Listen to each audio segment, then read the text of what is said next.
Hi అండి. అందరూ బాగున్నారా? మేము భద్రాచలం వచ్చామండి. గోదావరి స్నానానికి వచ్చాము. ఇదేనండి భద్రాచలములో ఉన్న గోదావరి. ఎంత పెద్దగా ఎంత బాగుందో కదండి. ఇది మొత్తం కరకట్టండి. ఇక్కడ ఆటోలు, కార్లు రావాలంటే అంతే నడిచి రాలేం కదా, అందుకని ఇక్కడ దాకా వస్తాయి. అది టెంపుల్కి వెళ్ళటానికి ఆ మెట్లండి. ఇక్కడ దొరకనివంటూ ఏమీ లేవండి, అన్నీ దొరుకుతాయండి. మీ ముగ్గురం ఇంకా లోపలికి వెళ్తున్నామండి. వెళ్ళటానికి చాలా భయంగా ముసలివాళ్ళ మాదిరిగా పట్టుకొని ఒకరికొకరు వెళ్తూ ఉన్నాం మేమైతే. వాటర్లోకి వెళ్ళాలంటే ఎవరికైనా భయమేనండి, కానీ వెళ్ళాకైతే అన్నీ మర్చిపోతాము.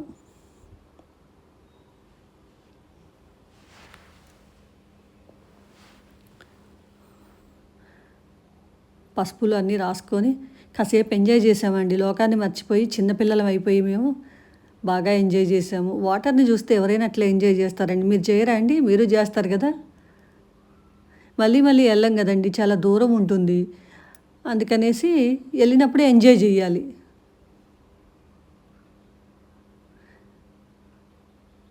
ఎప్పుడో చిన్నతనంలో చేసాము ఆ ఎంజాయ్, మళ్ళీ ఇప్పుడు చేస్తున్నాం. ఒకళ్ళ తర్వాత ఒకళ్ళం వెలిగిస్తూ ఉన్నాం. ఇట్లా వాటర్లో కూర్చొని ఎవరు వెలిగించి చూడరు నాకు తెలిసి. ఎవరైనా ఒడ్డున ఒక పక్కన కూర్చొని అక్కడ వెలిగించుకుంటారు. మేమైతే స్పెషల్గా వెలిగిస్తున్నాము. అందరు చేసినట్టు మనం చేస్తే ఏముంటుందండి, మనం కూడా వెరైటీ చేయాలి కదా, అందుకని వెరైటీగా చేస్తున్నాం మేమైతే. ఇట్లా కూర్చొని చేయడం భలే భలే బాగుందండి. నాకైతే మంచిగా అనిపిస్తుంది. మీకు ఎట్లా అనిపిస్తుందో ఏమో మరి. మమ్మల్ని చూసి మీరు కూడా అట్లనే చేయండి.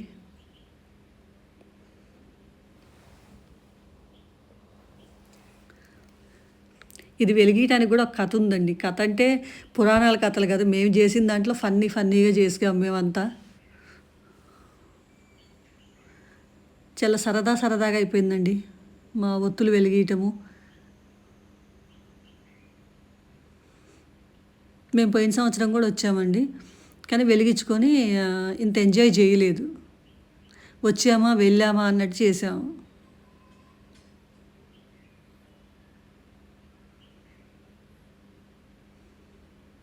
మేము ప్రతి సంవత్సరం కార్తీక పౌర్ణమికి అన్నవరం వెళ్ళి అక్కడ రాజమండ్రిలో ఒత్తులు వెలిగించేవాళ్ళం అండి. ఈ మధ్య వెళ్ళట్లేదు, అప్పుడైతే ప్రతి సంవత్సరం వెళ్ళేవాళ్ళం. ఇది శివాలయం అండి.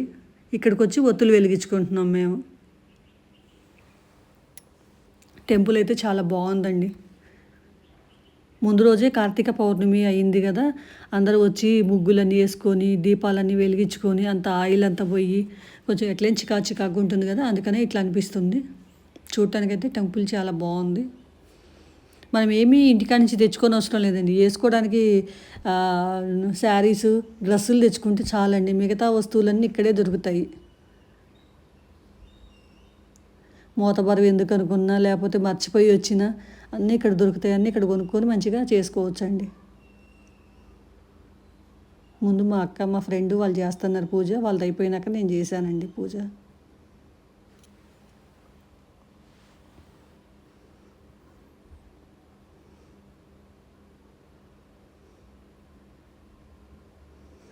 ప్రతి సంవత్సరం నేను ఒత్తులు ఇంట్లోనే తయారు చేసుకుంటానండి, కానీ ఈసారి నేను చేయలేదు, బయటే కొనుక్కొచ్చుకొని దీపం వెలిగించుకుంటున్నానండి. ఒత్తులు వెలిగించాను.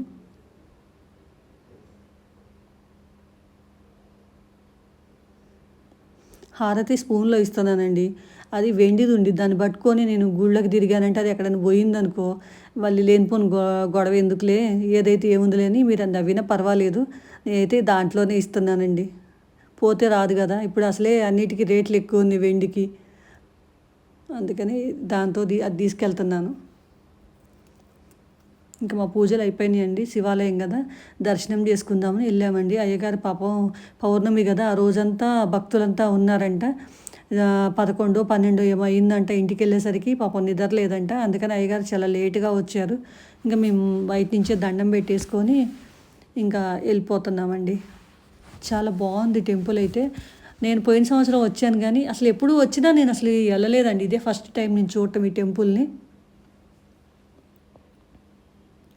వచ్చామా వెళ్ళామా అన్నట్టే ఉంటుంది నా పని. రాముల వారిని దర్శించుకోవటం, పోయిన సంవత్సరము దీపాలు వదిలి వెళ్ళామంతే. ఇంకా బయటకు వచ్చి ఫోటోలు దిగామండి. అంత భలే బాగుంది. శివాలయము గుడి పక్కనే ఉందండి. ఇక్కడ నుంచి చూస్తుంటే గుడి కానొస్తుంది కదా, మేము నిల్చుంది ఆ శివాలయంలో మెట్లు అవేనండి. గోదావరి పక్కనే ఉంటుంది, శివాలయం అక్కడే ఉందండి. గోదావరిలో స్నానం చేసి ఇక్కడ వచ్చి శివాలయంలో ఒత్తులు వెలిగించుకొని రాములవారి గుడికి వెళ్ళండి. మేము భోజనాలకు కూడా టికెట్లు తీసుకున్నాం కానీ ఇంకా టైము చాలా ఉంది, మరి పెందలాడైపోయిందండి దర్శనము. ఇంక అందుకనే ఇంటికి బయలుదేరదామనేసి వెళ్తున్నామండి. మీరు కూడా ఎప్పుడన్నా భద్రాచలం వస్తే కంపల్సరీ చూసుకొని శివాలయం ఇవన్నీ చూసుకొని వెళ్ళండి. ఈ కార్తీక మాసంలో అయితే గోదావరి స్నానాలు చేయటం అయితే చాలా మంచిది. మీకు వీలుంటే ఇక్కడ భద్రాచలమే కాదండి, ఎక్కడ వీలుంటే అక్కడ గోదావరిలో స్నానాలు చేసి మంచిగా పూజలు చేసుకోండి. మీ అందరికీ మంచి జరగాలని నేను కోరుకుంటున్నాను. నాకు ఒక లైక్ చేయటం మాత్రం మర్చిపోమాకండి. బాయ్.